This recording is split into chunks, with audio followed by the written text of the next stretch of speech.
you gonna eat fried worms? How you gonna eat fried worms? Ketchup, mustard, horseradish, cheese.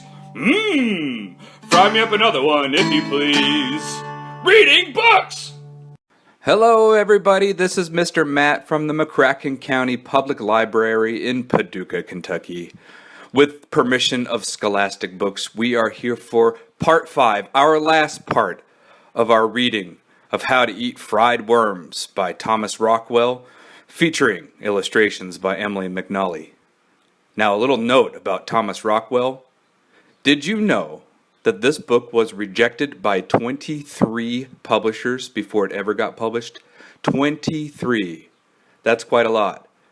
But Thomas Rockwell kept submitting it, and finally it got published, and then ended up selling over 3 million copies, and winning the Mark Twain Prize for American Humor among many other awards. So what's the lesson here? Don't give up. Thomas Rockwell didn't give up. If there's something you're trying to do, something you're trying to achieve, and you believe in it, just keep working on it. Believe in yourself and great things can happen.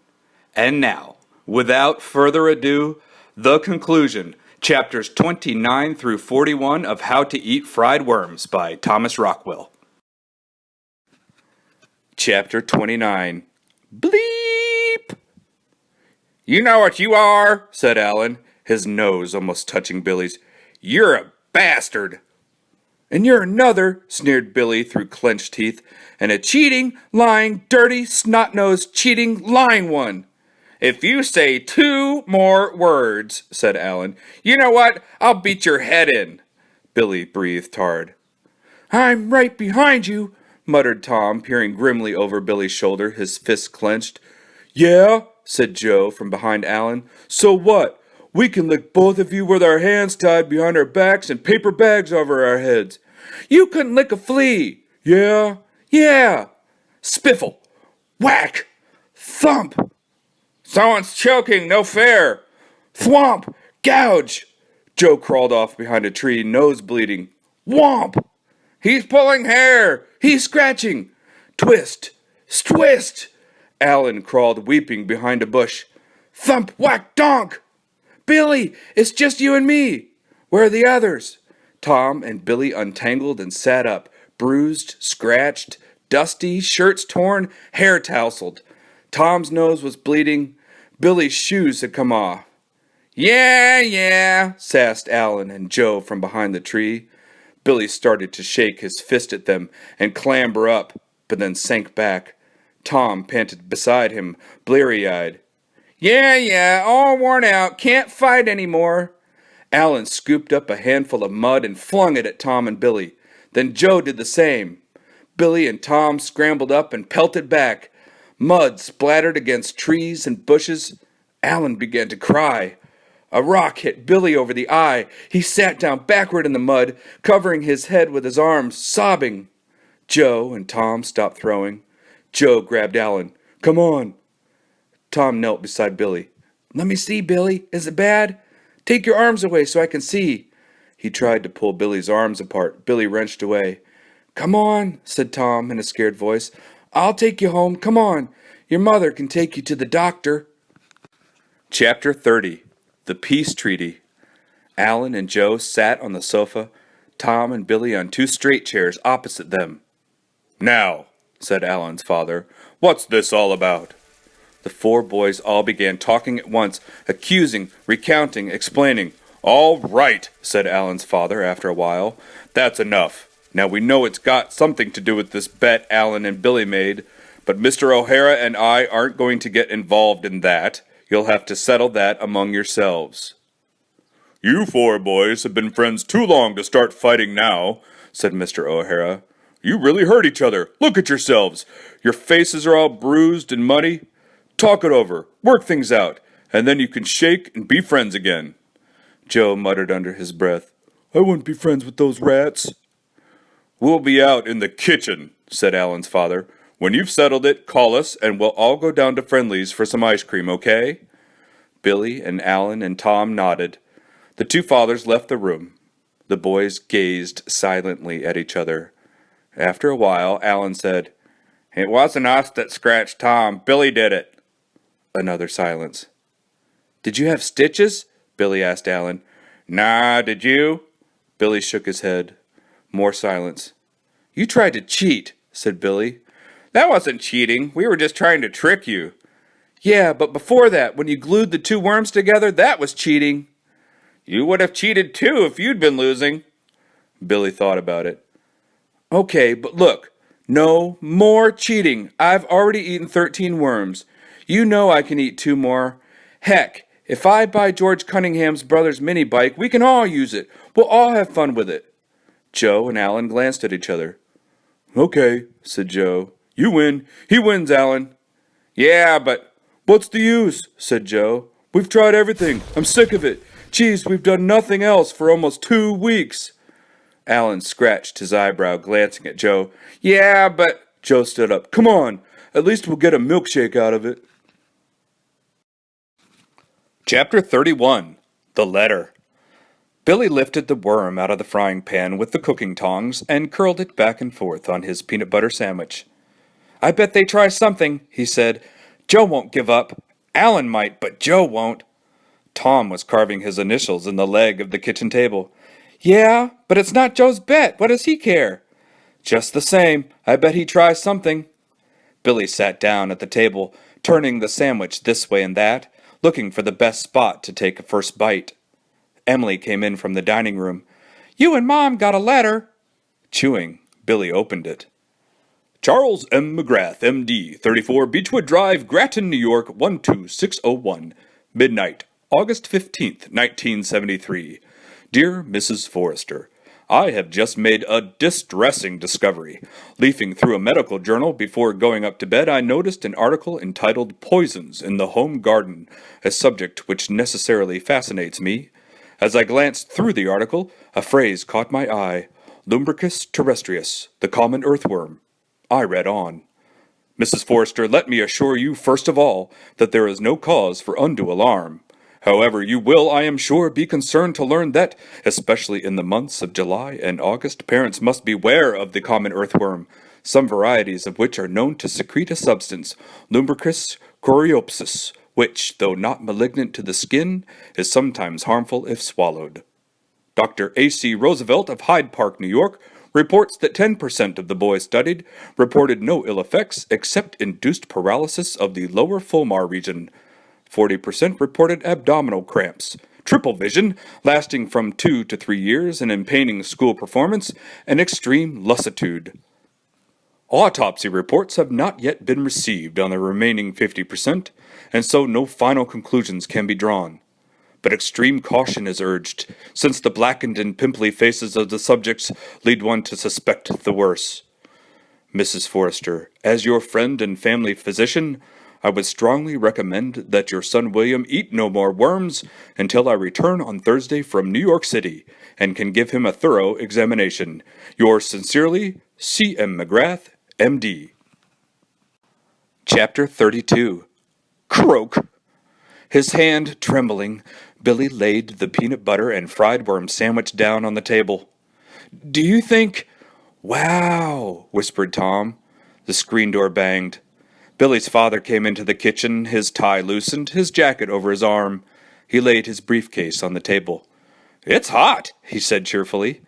Billy staggered to the sink and feebly drew himself a glass of water. Tom and Emily watched him, awestruck. What's the matter? Asked Billy's father. Water dribbled down Billy's chin and onto his t-shirt as he drank. His mind swam. Poison? Paralysis? Extreme lassitude? Tom? Said Billy's father. What's going on? Tom pointed at the letter lying on the table. Billy's father read it, smiled, glanced at Billy, and getting a beer out of the refrigerator, sat down at the table. Well, he said to Billy, so it fooled you, eh? Fooled me? Croaked Billy.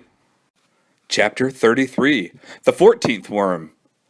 But how could Alan and Joe know all those medical words, Mr. Forrester? Said Tom. Lubricus coreopsis? Fulmar? Do you know what fulmar really means?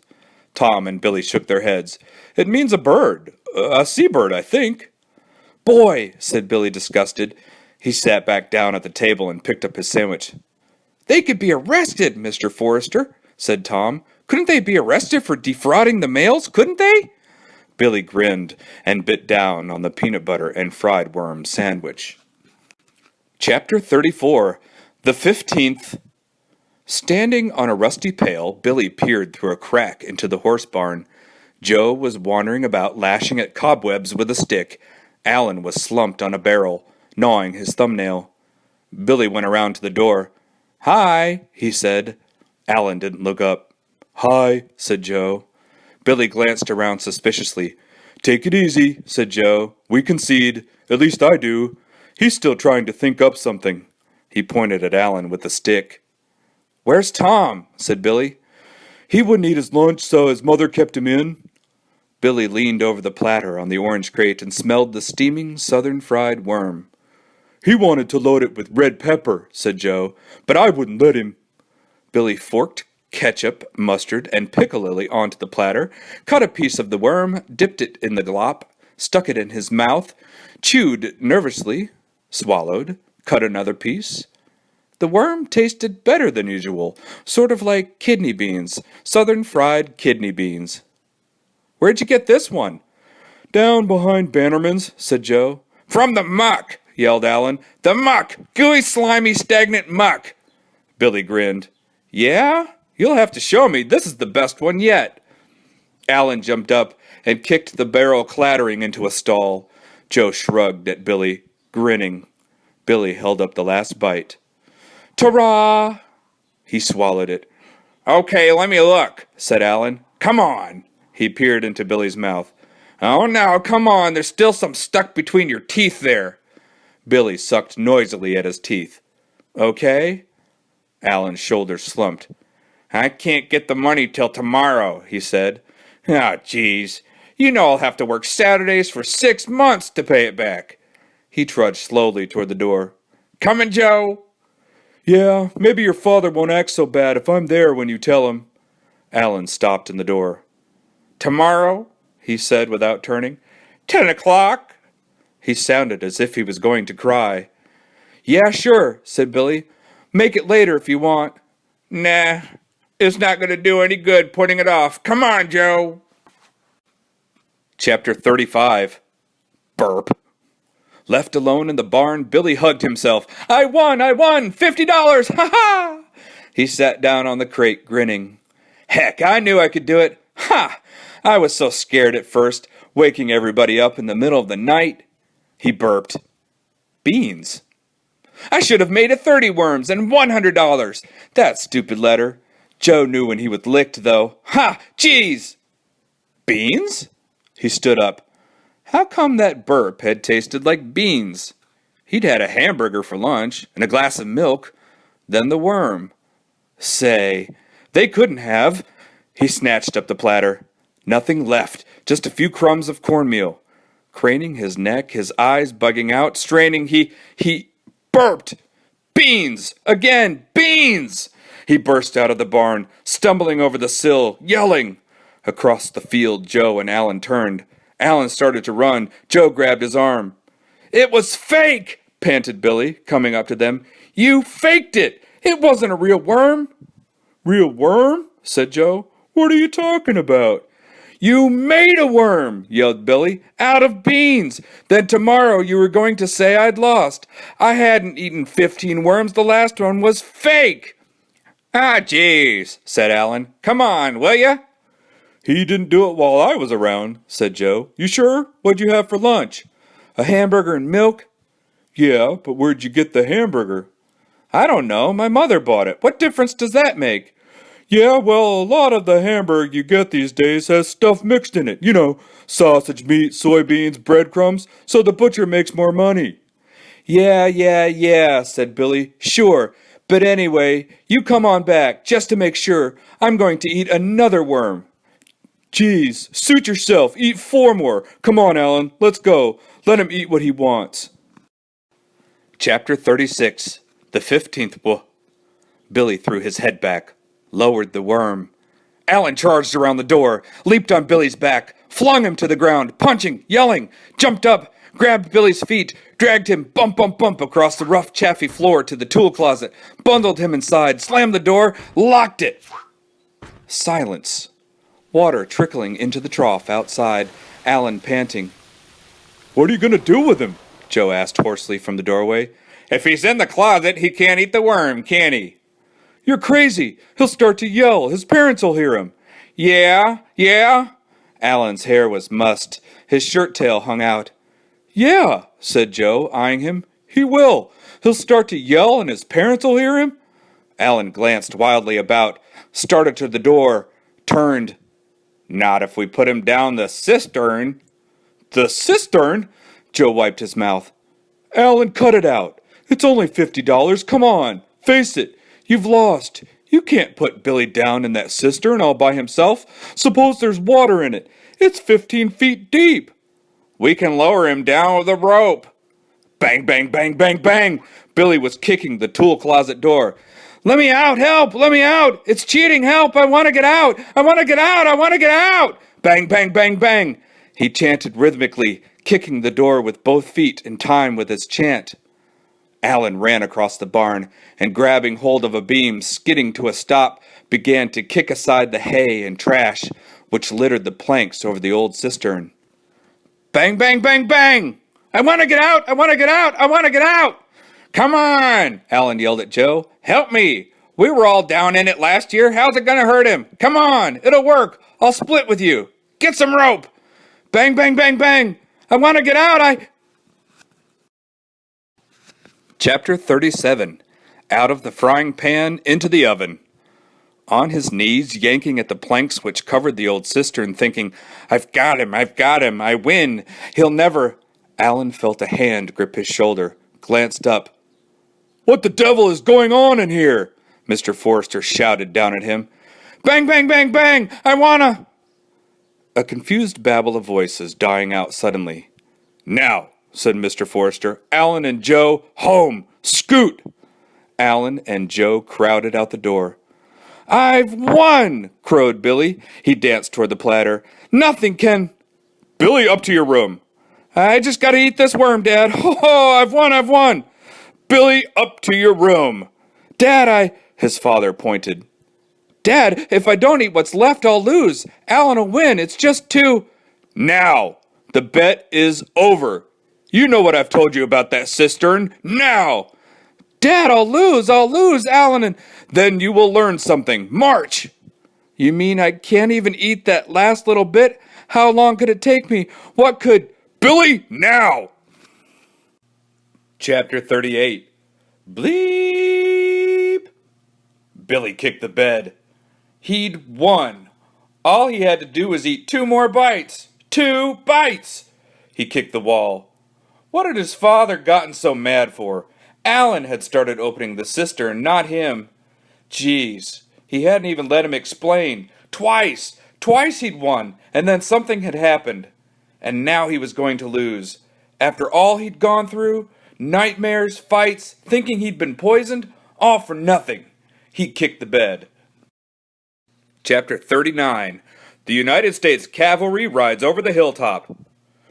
"Mrs. Forrester," said Tom, peering through the screen door, "can I see Billy for a minute?" "He's up in his room being punished, Tom. He and Joe and Alan were very naughty this afternoon." "Yeah?" said Tom. "No kidding. What did they do?" Chapter 40. The 15th Worm. Billy kicked the wall again. 2 minutes! What difference could 2 minutes have made? He leaned his forehead against the window pane, gazing dejectedly out into the backyard. That's what always happens. Somebody... Tom's younger brother Pete appeared suddenly around the corner of the house, running, holding up a little yellow Easter basket, gesturing. The worm! Tom! Pete had brought him a worm! The 15th worm! Billy slammed up the window. "Catch!" yelled Pete. "Hurry! Tom's talking to your mother." He heaved a brick with a string tied to it up to Billy. Billy caught it, hauled the string up hand over hand. The basket came bobbing up the side of the house. Alan and Joe plunged out of the bushes.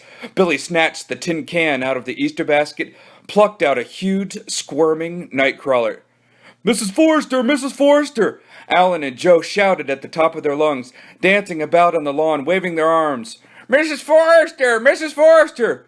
Too late! Yelled Billy gleefully. Throwing back his head, he dropped the squirming nightcrawler into his mouth, chewed and chewed. Tom and Mrs. Forrester appeared around the corner of the house. Too late! Yelled Billy, still chewing. Too late! I win! He disappeared from the window.